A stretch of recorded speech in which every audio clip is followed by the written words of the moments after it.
మర్యాద లేకుండా మాట్లాడితే సహించేది లేదని మహబూబ్నగర్ బీజేపీ ఎంపీ అభ్యర్థి డీకే అరుణ సీఎం రేవంత్ రెడ్డిపై మండిపడ్డారు. బాధ్యతాయుతమైన సీఎం పదవిలో ఉన్న సీఎం రేవంత్ రెడ్డి ఓ ప్రెస్ మీట్లో తనను దొరసాని అంటూ మాట్లాడటం సిగ్గుచేటన్నారు. ఆ వ్యాఖ్యలు తనను బాధించాయని అసహనం వ్యక్తం చేశారు. ఓ మహిళను పట్టుకుని అగౌరవంగా మాట్లాడుతున్న సీఎంను ప్రజలు గమనిస్తున్నారని చెప్పారు. వ్యక్తిగత దూషణలకు దిగితే సహించేది లేదని డీకే అరుణ హెచ్చరించారు. నేను ఇంకా పోరాటం చేస్తున్నటువంటి భావిస్తుంటే ఇంకా వ్యక్తిగతంగా నేను అటాక్ చేస్తా వ్యక్తుల మీద అంటే చూస్తూ ఊరుకొని అరుణమ్మ సిద్ధంగా లేదు మిస్టర్ రేవంత్ రెడ్డి అని నేను హెచ్చరిస్తా ఉన్నా. ఈరోజు మీరు ముఖ్యమంత్రి అయింది రాష్ట్రానికి, మర్చిపోవద్దు. తెలంగాణలో నువ్వు అసలు ఊహించుకోలే ముఖ్యమంత్రి అవుతామని. ముఖ్యమంత్రి అయినందుకు ఆ పదవిని నిలబెట్టుకొని గౌరవాన్ని పెంచుకో.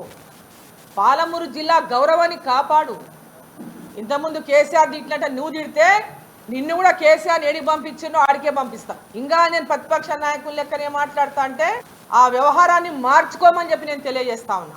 పాలమూరు జిల్లా నుంచి, ఈ పార్లమెంటు నుంచి, కొడంగల్ నుంచి నిన్ను 2 సార్లు టీడీపీ